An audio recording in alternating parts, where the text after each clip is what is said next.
Здравствуйте все! Добро пожаловать на канал Магия Песка.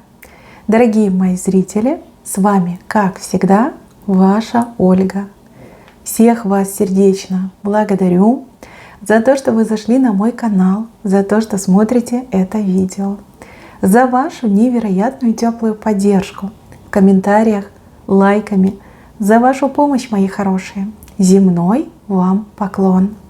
Сегодня у нас будет отсыпочка на такую тему, что говорят и делают люди за вашей спиной, чего вы не видите, не замечаете и что для вас является тайной.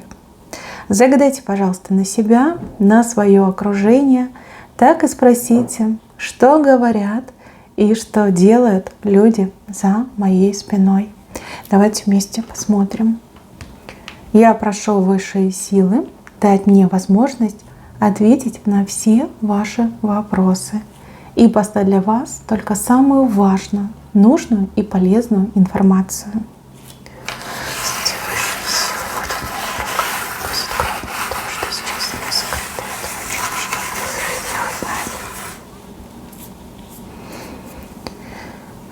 Так, здесь кто-то уехать собирается. Образ мужчина. Мужчина как партнер, либо мужчина как родственник. Кто-то собирается куда-то ехать, уехать, выехать. Может быть, на несколько дней, а может быть, на продолжительный срок. Человек от вас это прячет и скрывает. Боится вашей реакции. Либо переживать будете и отговаривать, либо может быть даже как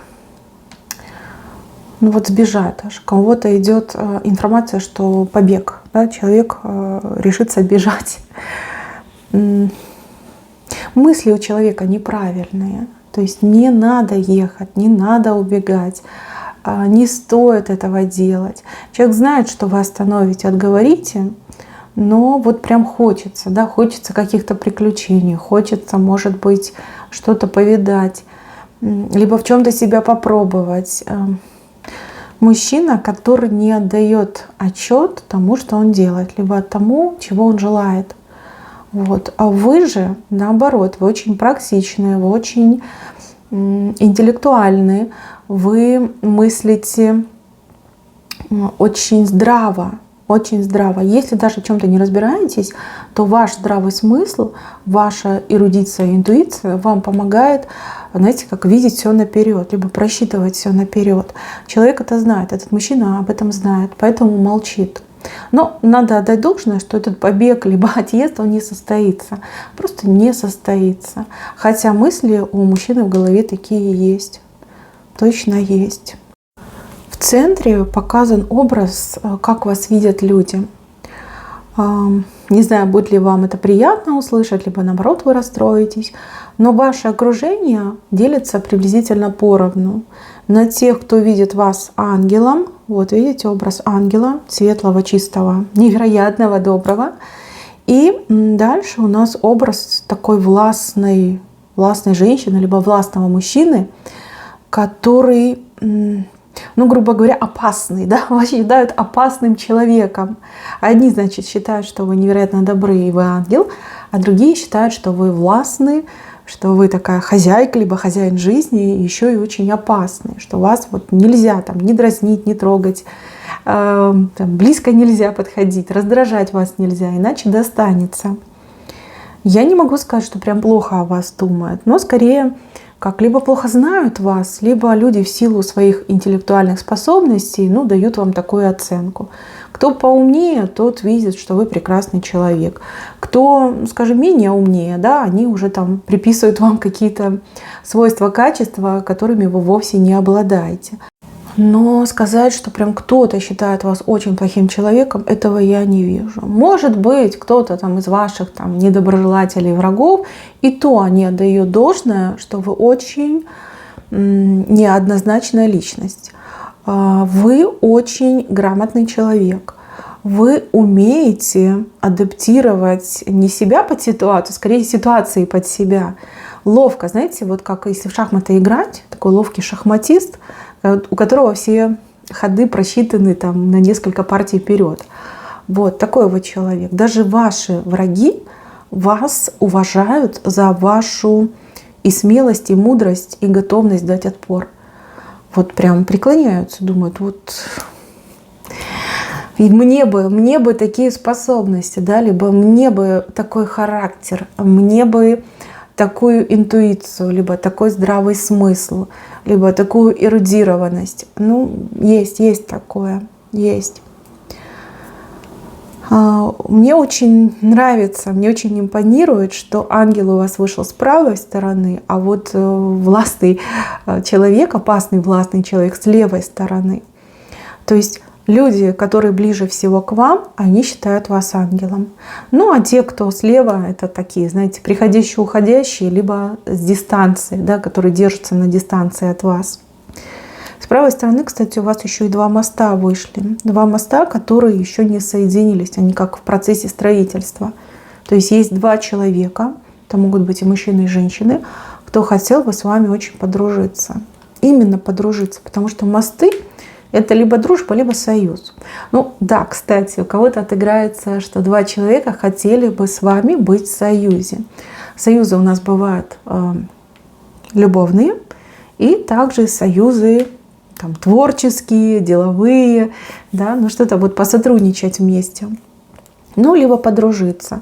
2 человека очень высоко вас ценят, уважают и действительно хотят к вам стать ближе. Сойтись с вами на этих мостах хотят.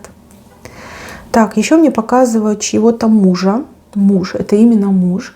Человек, с кем вы проживаете на одной территории, ежедневно видитесь, да, ведете общее хозяйство. Это может быть и гражданский муж, и официальный муж.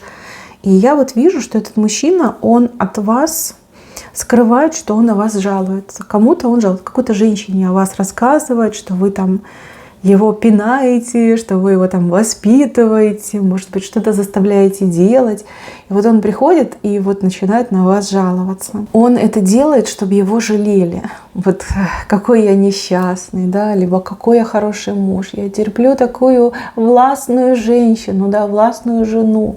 Она с меня веревки вьет. А я вот такой несчастный, весь такой мягкий и пушистый. Может быть, маме своей приходит, жалуется на вас. Может быть, сестре своей. Может быть, даже к вашей маме приходит и жалуется на вас. Но он это делает часто и регулярно. Такой вот момент присутствует. Это больше, знаете, как смешно, чем обидно, девчонки. Так что сильно там не обижайтесь. Но, видно, ему не хватает жалости в жизни. Да? И вот он идет, вот пожалейте меня. Я такой несчастный, я белая овечка. Пожалейте меня, пожалуйста, всем. Так, еще я вижу чью-то подругу. У кого-то есть подруга, причем подруга очень замечательная, хорошая, отзывчивая и вас очень сильно любит. Но вы с ней уж очень разные, как из разного теста сделаны, разными категориями мыслите, по-разному видите свое счастье. Вот, она жесткая. Вот у нее жесткие суждения, у нее жесткие решения. Вы на нее иногда смотрите и страшно становится, да, вот как так можно? Она на вас смотрит, и ей за вас страшно. Как можно быть такой доброй, положительной и мягкой? Но при этом вы замечательные подруги. Вот. Она, конечно, иногда перегибает палку, но вы ей все прощаете, вы ее принимаете, потому что знаете, что она хороший человек. Она тоже кое-что делает за вашей спиной, вот, о чем вы не просто не знаете, даже не догадываетесь. Она вас от кого-то защищает. Вплоть до того, что вы с кем-то поссорились, она может потом прийти к этому человеку и, грубо говоря, этому человеку пригрозить, да, что вот еще раз будешь иметь дело со мной. Также мужчины, например, которые там не совсем вам подходят, она может к мужчине подойти и сказать, что только попробуй обидеть девочку. Есть такое. Если вы в паре в браке и с мужем иногда у вас конфликты, она и к мужу к вашему может подходить и достаточно жестко с ним разговаривать. Вообще с такой подругой не пропадет. Главное, чтобы вы не рассорились по каким-то принципиальным вопросам. Да? Научитесь уважать мнение друг друга и особо не лезть в жизни друг друга. Вот это будет правильно. Так, еще я вижу кого-то из ваших родственников. Ну, это как семья мне идет. Они семья, но они ваши родственники. Либо кто-то из них ваш родственник. Что-то они такое замышляют, не очень хорошее, не очень доброе. Знаете, почему-то они считают, что у вас все есть, либо вам и этого хватит. Как в чем-то хотят вас обделить, не додать, либо чего-то вас лишить. Вот, думают, что ну вам зачем, к чему вам это, да, вы без этого обойдетесь. Может быть какое-то наследство, может быть какие-то вещи, допустим, родовое наследие. Вот как хотят что-то скрыть, не дать, не додать. При этом они такие, знаете, никогда ничего не отказываются. И, возможно, с удовольствием принимают вашу помощь. С удовольствием. И даже могут в наглую что-то попросить. А вот вы, либо никогда у них ничего не просили, либо если просили, вам всегда был отказ. Отказ, что не-не-не, у нас нету, да ты что, вон сами последнюю эту редьку без хрена доедаем. Такие не очень хорошие. Люди, которые не заслуживают вашего доверия и вашей доброты на самом деле. Это абьюзеры в чистом виде. Имейте это в виду. И еще идет образ двух женщин, которые очень живо обсуждают вашу рыбу. Скорее всего, ваши доходы, ваши заработки. Им это не дает покоя. Здесь им кажется, что вы просто какие-то миллионы загребаете. И как же это так, как же это несправедливо. Да, вот обсуждают, рассуждают. Может быть, коллеги, может быть, соседки, может быть, такие типа а-ля подружки. Прям считают ваши деньги, постоянно считают. Они смотрят на вас, в чем вы одеты, что вы там покупаете, где вы бываете, может быть, просматривают ваши соцсети. И вам постоянно, вернее, не вам, а вас постоянно разговаривают, что вы там типа зажралась, да, что-то такое себе позволяет лишнее, да ты кто, да ты что. В общем, ведут разговоры, но пока это только разговоры. Разговоры, кстати, очень неприятные. И эти дамочки могут постоянно о вас какие-то сплетни распускать, не очень хорошие. Вот если о себе что-то слышали, вот это они. Они постоянно вдвоем, постоянно общаются вдвоем, ходят куда-то вдвоем. Вот как эти сиамские близнецы. Кстати, очень несимпатичные дамы. Вот они друг друга и нашли. Так, вижу, как начальник, начальница, может быть и мужчина, и женщина. Человек, который стоит выше, чем другие. Этому человеку очень часто на вас жалуются. Ваши же коллеги, да, сотрудники. Вот кто-то приходит и постоянно на вас жалуется. Знаете, как все стрелки на вас переводят. Кто-то что-то не сделал. Нет, это не я виновата, это она виновата. Да, вот такие моменты. Очень много жалоб этот человек получает, начальник ваш, и очень сильно сокрушается по этому поводу. Знаете, как головой понимает, что быть такого не может, тем более вас хорошо знает. А с другой стороны, ему очень жаль, либо ей очень жаль, что вот такой мерзкий коллективчик собрался, да, и пытаются как будто бы выжить вас, выжить. Да. Человек это понимает, но ничего с этим поделать не может. От этого как боль какую-то испытывает. И даже какое-то чувство вины перед вами, потому что не может вас от этого защитить. Понимает, что это несправедливо, но ничего не может сделать и никак не может вас защитить. Так, кто у меня работает дома? Вот есть такие люди, которые работают дома. А особенно, если вы оказываете какие-то услуги. Косметолог, может быть, вы мастер маникюра, педикюра. Может быть, вы там реснички, бровки делаете, может быть, массажи делаете. Вот какие-то услуги вы делаете. Я хочу вас предупредить, что здесь у вас за спиной просто из-за вашего левого плеча выглядывает молодая девица, которая к вам либо недавно приходила, либо она периодически к вам приходит за вашими услугами. И она очень много вопросов вам задает. Что вы делаете, как вы делаете, оформлены вы, не оформлены, куда налоги платите, сколько. Вот такие вопросы вам задает. Ей очень-очень тоже хочется быть как вы, и она даже готова из своей этой подлости и зависти на вас как донос сделать, да, что вы дома работаете. Если у вас все в порядке с документами, ну, понятно, что бояться вам нечего. Если вдруг, девочки, вы это делаете, ну, допустим, не совсем легально, то, ну, не знаю, не берите эту девицу, либо объявите так, чтобы она слышала, что вы все прекращаете деятельность.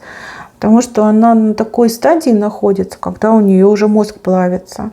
Она прирожденная неудачница, да, она этого не понимает, а может быть, у нее руки не с того места растут, и она тоже этого не понимает. И вот ей кажется, что как только вас не будет, да, вот в этой деятельности, то у нее прям все попрет, у нее все прям получится. А это очень опасные мысли. И такие мысли, они до добра не доводят. Вот такое предупреждение идет. Либо оформляйтесь, да, и делайте все правильно по закону, либо, ну, принимайте, может быть, не всех клиентов, а ну, только тех, кому вы можете довериться, потому что здесь вот какая-то подлость в ней чувствуется. И еще есть ощущение фатала, да, то есть человек может, ну, действительно из подлости на вас навести, например, какие-то проверяющие органы. Здесь больше даже как предупреждение, да, такое предупреждение. Конечно, не дай бог, но вот что вышло, то вышло, я вам об этом говорю. Так, дальше, мои хорошие. Вижу мужчину, который где-то очень далеко от вас находится. Либо вы в интернете с ним общаетесь, либо, ну, волей судьбы так случилось, что он сейчас прям очень далеко. Мысли у мужчины во что бы то ни стало к вам приехать. Либо, ну, вот как-то сократить эту дистанцию, значительно сократить и быть как-то рядом, ближе, возможно, даже на какие-то серьезные шаги пойти. Он сейчас о вас с кем-то общается, рассказывает, делится. И чьи-то советы, да, ему нужны чьи-то советы, он их просит. Вот посоветуйте, как поступить. Ну, допустим, да, как пример, мужчина-иностранец, вы общаетесь на сайте знакомств. Вы ему очень нравитесь, и он уже без 5 минут влюблен, а может быть и влюблен. Вот. Но опять же, разница менталитетов, другой язык, другая культура. Вот. И он с кем-то общается, ему там говорят: ты что, не, ты же не знаешь, может быть, это опасно, не надо. И чем больше ему говорят «не надо», тем больше ему хочется к вам. Но я вижу, что он не выдержит. В один день он не выдержит, вот прям, несмотря на опасения, страхи, переживания, он купит билет, и он к вам приедет. Точно приедет. И если с этим мужчиной вы когда-то там поссорились, там расстались очень там неудачненько, то здесь скорее как желание попробовать еще раз, либо вернуться. Знаете, как походил, поискал, никого лучше вас не нашел. Либо вы одна такая, единственная, прекрасная, кто смог тронуть струны его сердца. Он говорит: ну я к другим женщинам ничего не чувствую. Я не хочу быть несчастным, я хочу быть счастливым, я хочу любить. Хочу вот такие яркие, жаркие чувства. Знаете, здесь как, опять же, консультации. Вот я хочу все бросить, да, переехать к ней, либо переехать в тот город, в котором она живет. Может быть, там мужчину работа держит, может еще что держит. Вот он об этом говорит. Как я могу здесь все закрыть, свернуть и в другой город переехать? Да, с кем-то он общается. Так, и еще, если вы работаете, что-то связано с продажами,